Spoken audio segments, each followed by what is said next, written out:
राम्रो काम गर्नेछ भन्ने हामी आशा गर्छौँ र म शुभकामना पनि दिन चाहन्छु। यसैगरी हामीलाई सहयोग गर्ने होटल ताजलाई पनि मैले शुभकामना दिन चाहन्छु।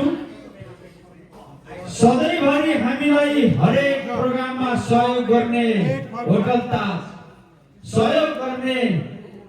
ताज सबै चराहरू उस्तै हुँदैनन्, शक्तिशाली हुन्छ एउटा मात्रै बाज। चराहरूमा शक्तिशाली हुन्छ एउटा बाज। केन्टकीमा मिठो र स्वादिलो खुवाउने हो होटल ताज। केन्टकीमा मिठो र स्वादिलो खुवाउने हो होटल ताज।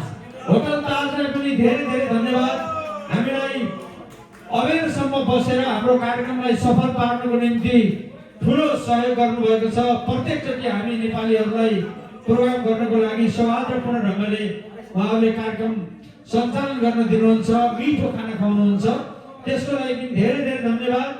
आजको यो हाम्रो अध्यक्षज्यूको गीत सँगसँगै आजको सम्पूर्ण साङ्गीतिक कार्यक्रम समापन भएको घोषणा गर्न चाहन्छु र अब हाम्रो सनातन अध्यक्षज्यूको एउटा गीत आउँदैछ, त्यो सुनेर हामीले एकछिन इन्जोय गर्न सक्नेछौँ।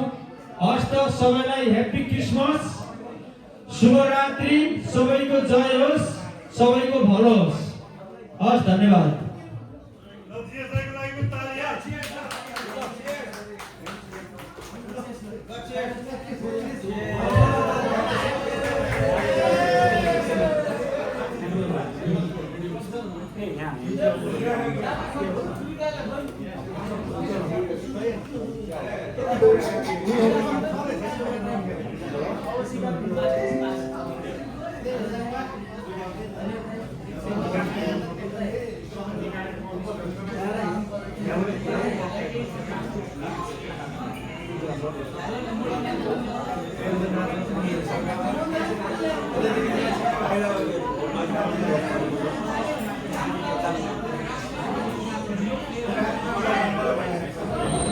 नमस्कार।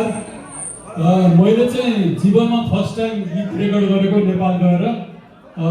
त्यस क्रममा चाहिँ नेपालमा धेरै नै सङ्घर्ष गर्नु पर्यो। गीत रेकर्ड गर्न धेरै गाह्रो हुँदो रहेछ। अरूले के अरे अरूको गीत सुन्दाखेरि चाहिँ एकदम सजिलो के भने जस्तो लाग्यो।